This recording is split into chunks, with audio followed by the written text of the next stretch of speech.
Ça peut paraître incompréhensible, mais si je ne rentrais pas dans ce bloc, j'étais sûre d'être battue à mort. De toute façon, les SS avaient votre numéro et ils vous auraient retrouvé d'une manière ou d'une autre.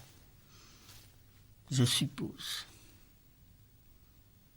J'étais persuadée de ne pas pouvoir me faire accepter nulle part et que, étant clandestine, j'allais être découverte.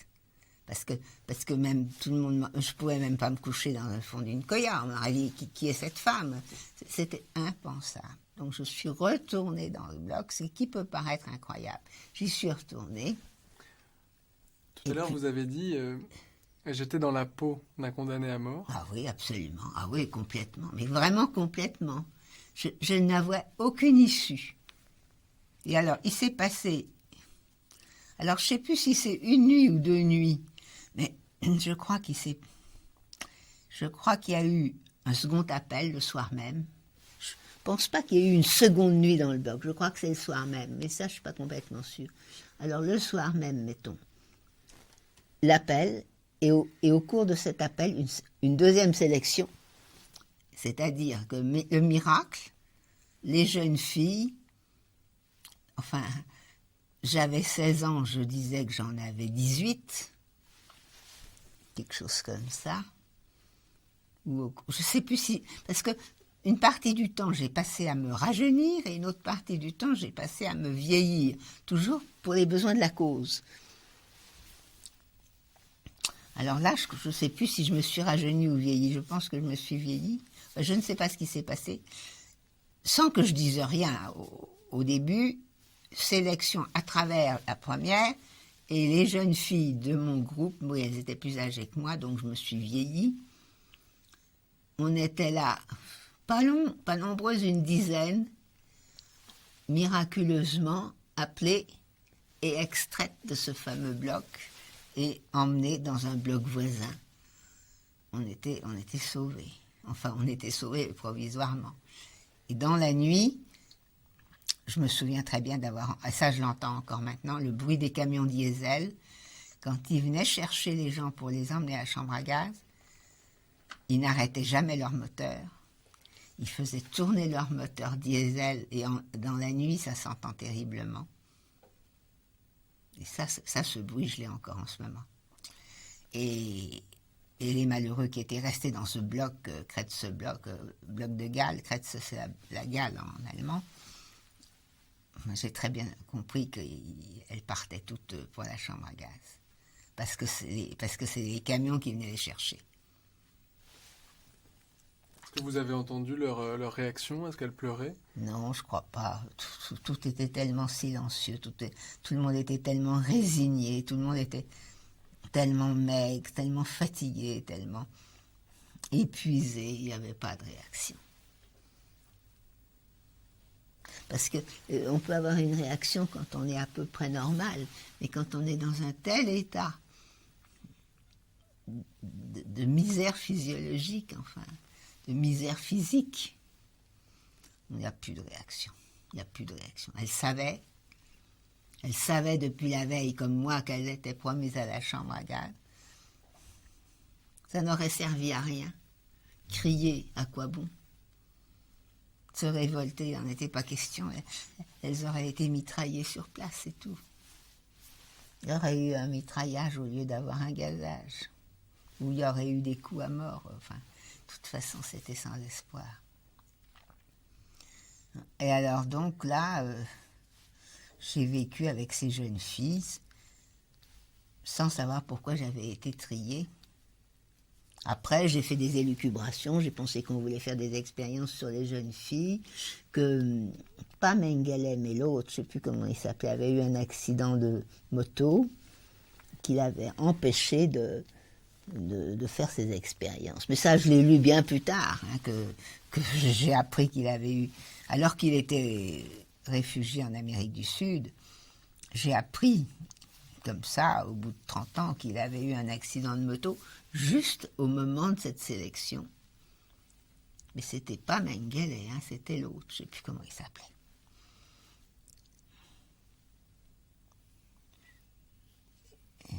Alors on est resté là, les jeunes filles, et puis au bout de quelques temps, on nous a mis dans un bloc d'enfants. Alors ça, c'était aussi tout à fait spécial et unique. C'était un bloc pour les jumeaux, parce que... Alors effectivement, c'est un moment très important de votre récit, puisque ce bloc d'enfants était quelque chose de tout à fait exceptionnel à Birkenau. Donc vous y avez été mis avec des enfants qui, pour certains, étaient très très jeunes. Est-ce que vous pourriez décrire ce qu'était l'atmosphère dans ce bloc d'enfants? Oui, alors évidemment, c'était le jour et la nuit par rapport à... Ah oui, c'est ça. Oui, c'est ça. C'était le jour et la nuit. Alors imaginez un bloc normal, au lieu de l'horreur des koyas, c'est-à-dire des caches dans le mur, c'était peint avec des couleurs de nurserie. Les murs étaient peints en rose, en bleu, enfin, il y avait toutes sortes de couleurs. Il y avait des lits en bois à étages, mais ça n'avait rien à voir avec les niches dans le mur. Il y avait des couvertures en laine de couleurs. Les enfants étaient habillés d'une manière beaucoup plus normale. Et puis il n'y avait pas de travail. Ils ne travaillaient ni à l'extérieur ni nulle part. Et donc ils ne travaillaient pas. Les appels se faisaient à l'intérieur du bloc. La nourriture, évidemment, c'était pas fou, mais à côté de ce qu'on avait, c'était fantastique, c'est-à-dire des bols de semoule, mais c'est de semoule au lait, par exemple. Je crois que c'était le fond de la nourriture, de la semoule au lait, mais c'était formidable. Je suis pas sûre que c'était de la semoule au lait, mais enfin, une nourriture quand même bien mieux. Et des chants d'enfants. Alors, on était en Pologne, mais enfin, c'était des Allemands qui étaient là à nous surveiller, des détenues allemandes non juives, c'est-à-dire des triangles verts ou des triangles noirs, ou des prostituées, ou des droits communs, ça je ne me rappelle plus. Et combien d'enfants y avait-il environ? Ah, c'est difficile à dire, mais peut-être 90, quelque chose comme ça. Elles étaient des jumeaux en grande partie, parce que les Allemands voulaient faire des expériences sur les jumeaux pour augmenter la démographie des Allemands. Donc ils essayaient de savoir pourquoi il y avait des jumeaux et si on pouvait en faire artificiellement. Mais il n'y avait pas que ça, il y avait aussi des enfants d'Ariens, tout simplement, des enfants d'Ariens, des femmes qui avaient accouché au camp. Alors c'était des droits communs dans la grande majorité. Qu'est-ce qu'on appelait droits communs? C'était je suppose, des voleurs ou des assassins. Et enfin, oui, parce que le droit commun, ça doit être la même chose là-bas qu'ici.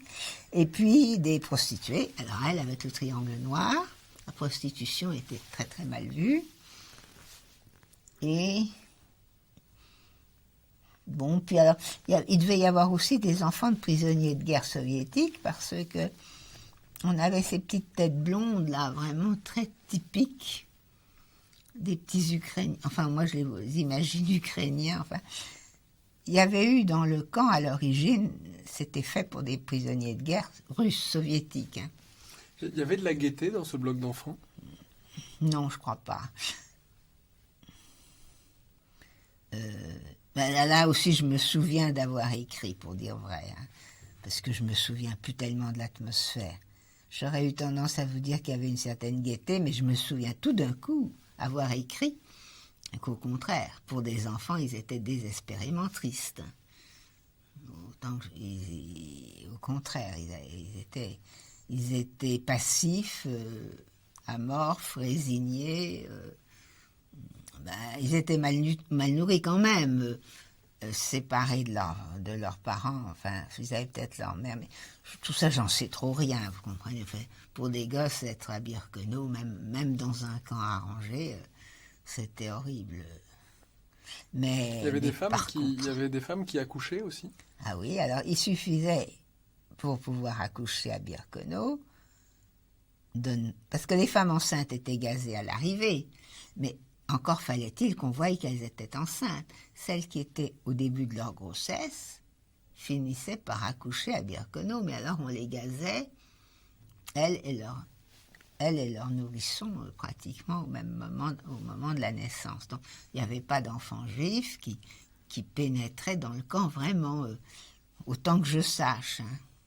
Non, ce bloc, c'était pas des enfants de juifs, sauf pour les jumeaux. Et tous les autres, c'était des enfants d'Ariens, autant que je puisse l'affirmer. Mais en même temps, le moment où vous y entrez est un moment où les chambres à gaz ne tournent plus. Donc on peut aussi imaginer qu'un certain nombre de naissances étaient tolérées. Et il n'y avait plus d'arrivée non plus. Hein. Oui, il y a pu y avoir.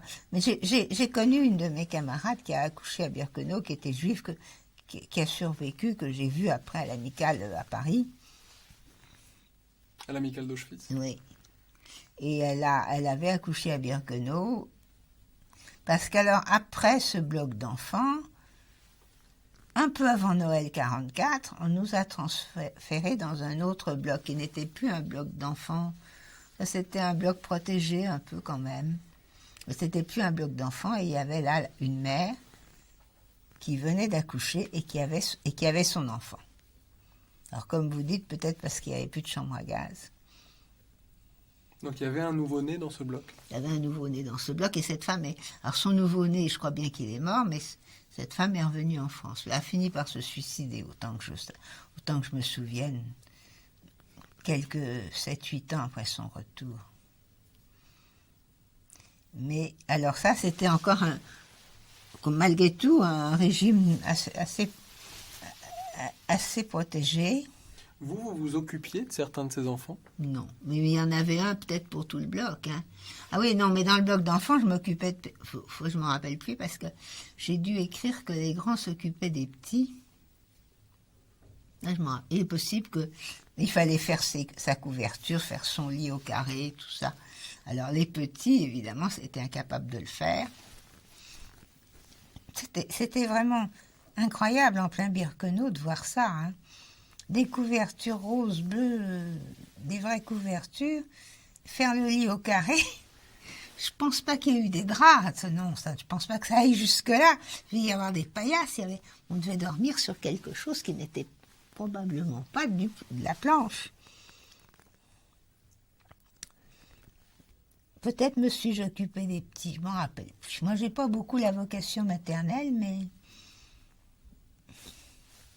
Personnellement, je me souviens plus, mais je crois avoir écrit que les grands s'occupaient des petits.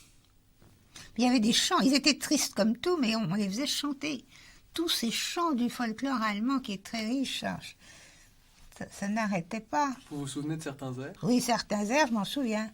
Morgen früh, wenn Gott will, werden wir.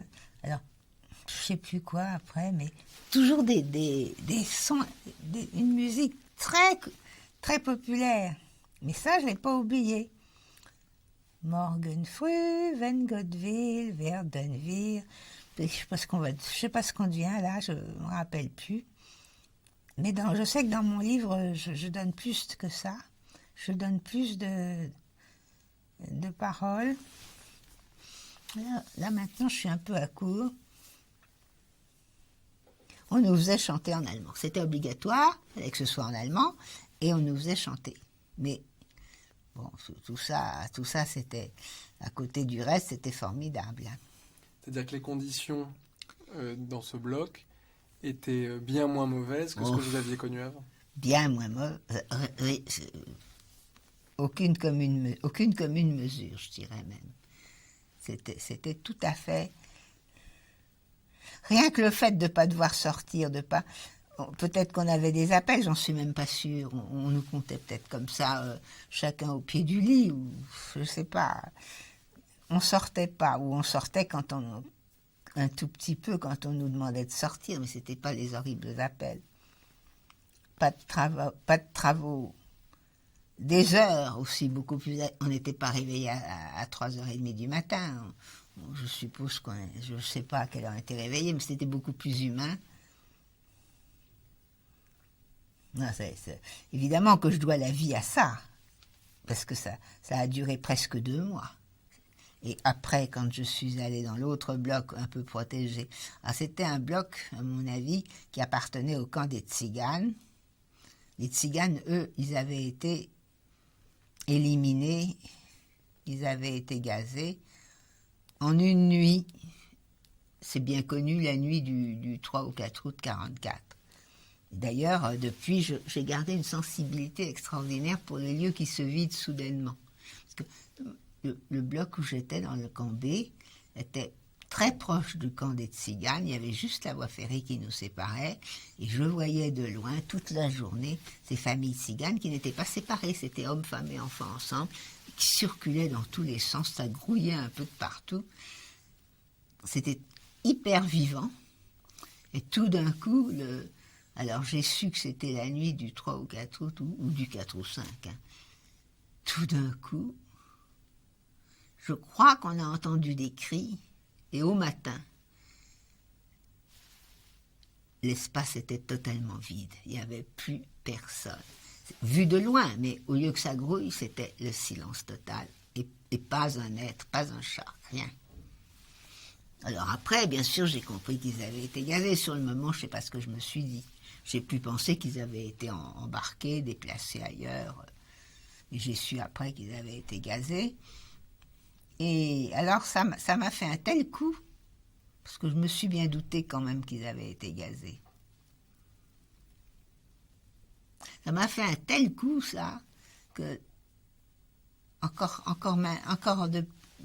jusqu'à il n'y a pas très longtemps, quand je voyais un endroit très peuplé qui se vidait tout d'un coup, et alors là, je pense aux campeurs de l'île de Ré, où j'ai l'habitude d'aller l'été, l'île de Ré avec ses campeurs, s'il y a un orage, ou si c'est la fin des vacances, mettons dernière semaine d'août, où vous voyez des emplacements qui fourmillent de gens, qui tout d'un coup, il n'y a plus personne. Et j'ai pratiquement, jusqu'à il n'y a pas longtemps, la même angoisse. J'arrive avec ma voiture. Moi, j'ai la chance de pouvoir aller à l'hôtel. Je ne campe pas. Et quand je vois les campings vides, soudainement, j'ai un peu la même sensation. Encore au bout de 50 ans. Maintenant, de moins en moins. Il faut dire que maintenant, depuis que j'ai mes ennuis de jambes et tout ça, les choses ont changé. Mais il y a encore 10 ans, j'avais une angoisse terrible de voir ces camps de campeurs se vider en une nuit. En janvier 1945, c'est d'Auschwitz I que vous avez été évacué, oui, je crois. Alors là, tout d'un coup, fin décembre, je me souviens du Noël 44, qui était encore dans ce bloc, à mon avis, ancien camp des Tziganes. Le Noël 44, c'est pas passé grand-chose, mais c'était Noël, on le savait quand même. Et quelques jours après, on nous transporte à Auschwitz même, au camp principal d'Auschwitz. Et là, c'était l'émerveillement. Parce que, tout à fait entre nous, le camp d'Auschwitz, mais le Stammlager, c'est-à-dire le camp principal, le premier camp, rien à voir avec Birkenau. Ça a été décrit longuement, c'était des anciennes casernes pour l'armée polonaise, et c'était des bâtiments en briques normaux, avec de l'électricité, de l'eau courante dans les lavabos, un chauffage central, je crois même. Vu le froid, c'était nécessaire, mais enfin, ça nous paraissait... On revenait à la civilisation un peu. Ça, c'était le camp d'Auschwitz. Ce qui permet de mesurer ce que pouvait être Birkenau, parce que voilà. Ceux qui ne sont allés qu'à Auschwitz et qui ne sont jamais allés à Birkenau décrivent déjà Auschwitz I comme un enfer. Ouais, c'est ça. Il y avait les sélections à Auschwitz I, mais il y en avait moins qu'à Birkenau. Et puis c'était beaucoup moins... C'était beaucoup moins rude, c'est vrai. Alors, pourquoi on nous avait emmenés là-bas? Parce qu'on était affectés à l'usine de l'Union, qui était dans les environs d'Auschwitz I. Et effectivement, on nous faisait travailler la nuit. Alors, c'était un commando de nuit. Mais c'était des conditions qui n'étaient pas très dures. Dans l'usine, c'était la nuit, certes, mais alors on était à l'abri du froid, et puis c'était pas un travail dur. Moi, je me souviens qu'il fallait mettre un jeton rouge sur un jeton vert. Enfin, c'était une usine d'armement. Je ne m'en vante pas. Hein. Et puis, il n'y avait pas moyen de faire de...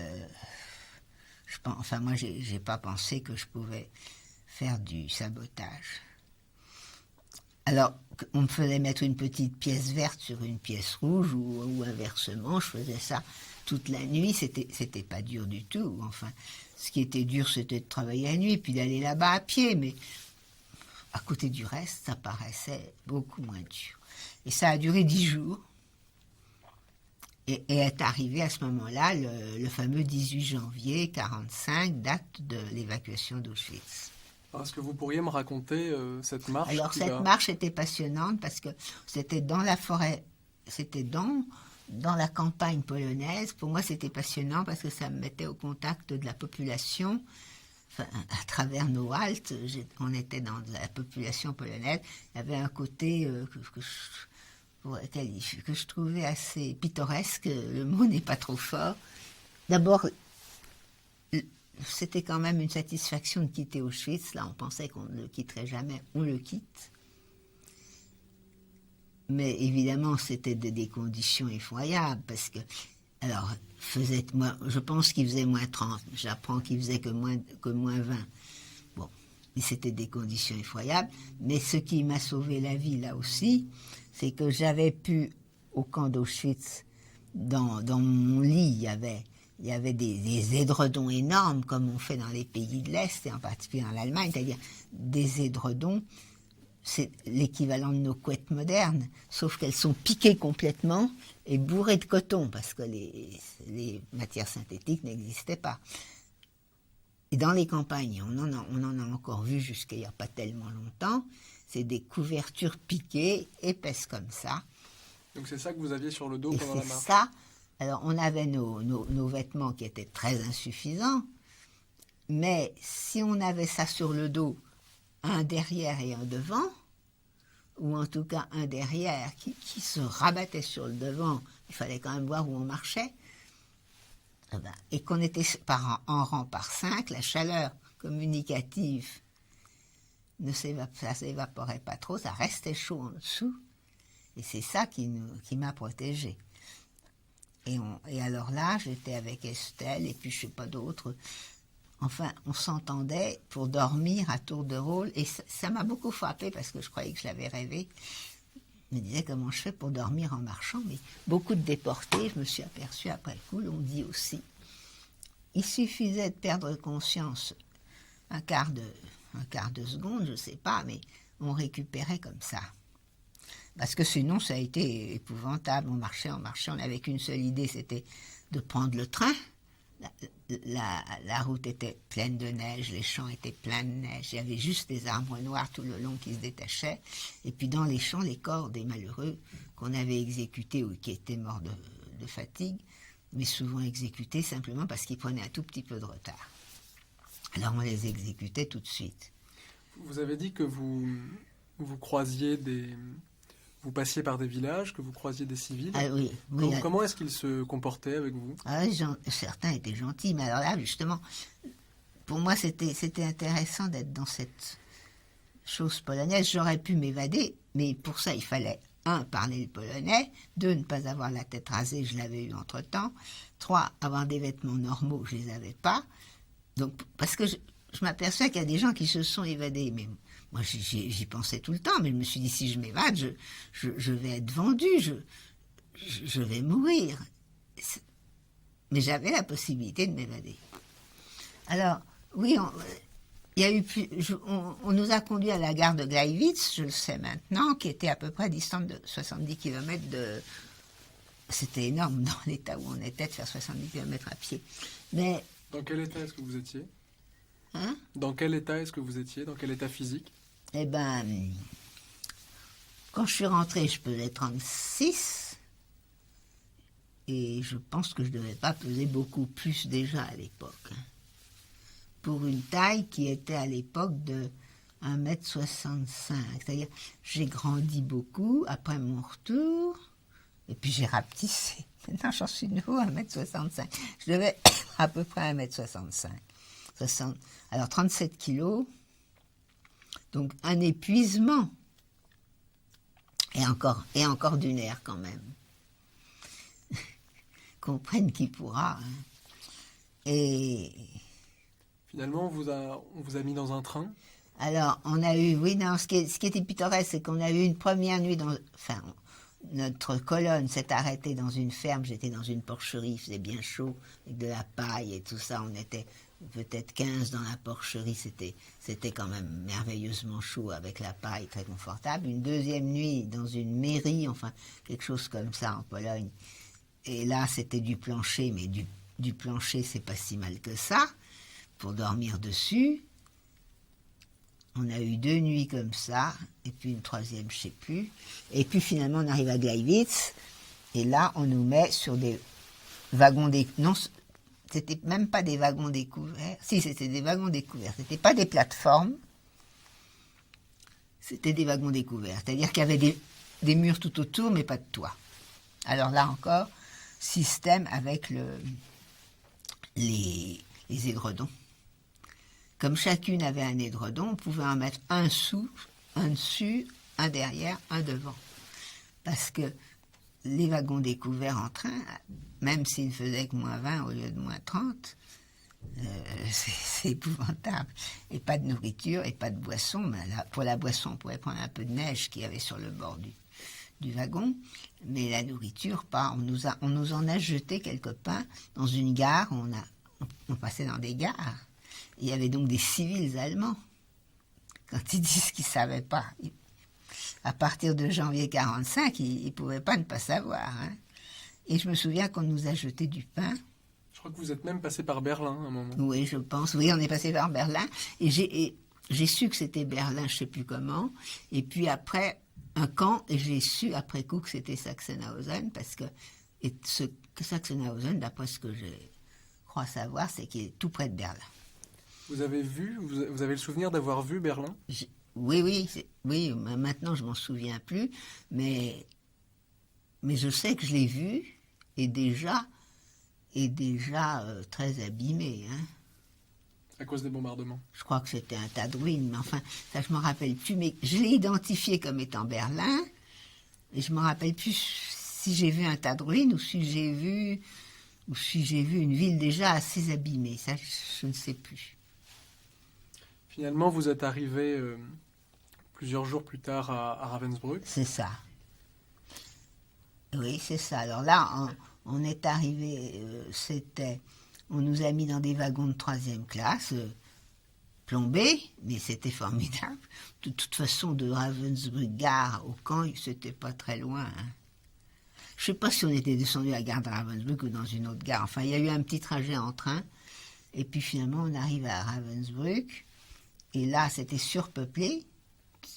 J'ai su après coup que depuis l'avance soviétique, tous les prisonniers, enfin tous les déportés de l'Est affluaient vers l'Ouest, donc vers Ravensbrück qui était plus à l'Ouest par rapport à Auschwitz.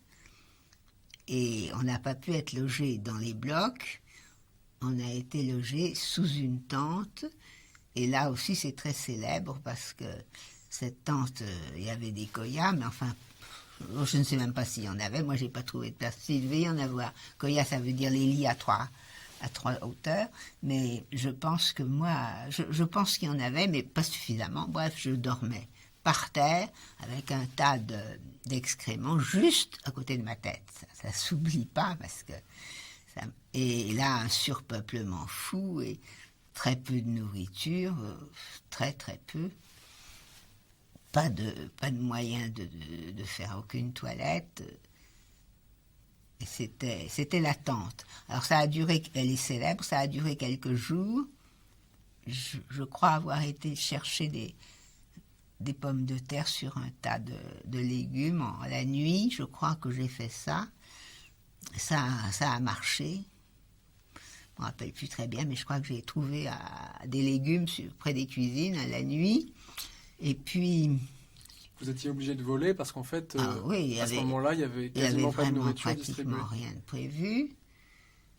Et puis, après, de toute façon, si on pouvait voler, on n'avait aucun scrupule. Mais il fallait pouvoir. Et puis là, c'était vraiment, comme vous dites, une nécessité. Et puis après, on nous emmène alors dans ce qu'on appelle le Jugendlager, qui est un camp à quelques kilomètres de Ravensbrück, qui est très célèbre aussi, où c'était pire qu'ailleurs. Enfin, alors, ça porte un autre nom, mais ça, j'ai oublié. C'est le camp de Kermark. Oui, Uckermark, c'est ça. Alors ça, c'était un camp de jeunesse autrefois pour les jeunesses hitlériennes, et puis c'était devenu un camp de la mort. C'est-à-dire que là, il y avait de nouveau, alors, zéro nourriture, zéro boisson. Zéro boisson, on mangeait de la neige, mais zéro, il me semble bien, zéro nourriture. C'était pire que sous la tente où on nous donnait vaguement quelque chose. Et puis alors, un surpeuplement, c'était comme un grand hangar, un surpeuplement fou. Et là, alors là, j'ai encore la vision. Il était impossible de se coucher pour la nuit. Il fallait être soit dessus quelqu'un, soit dessous. Mais on ne pouvait pas être seul sur le plancher, il n'y avait pas d'emplacement prévu pour ça.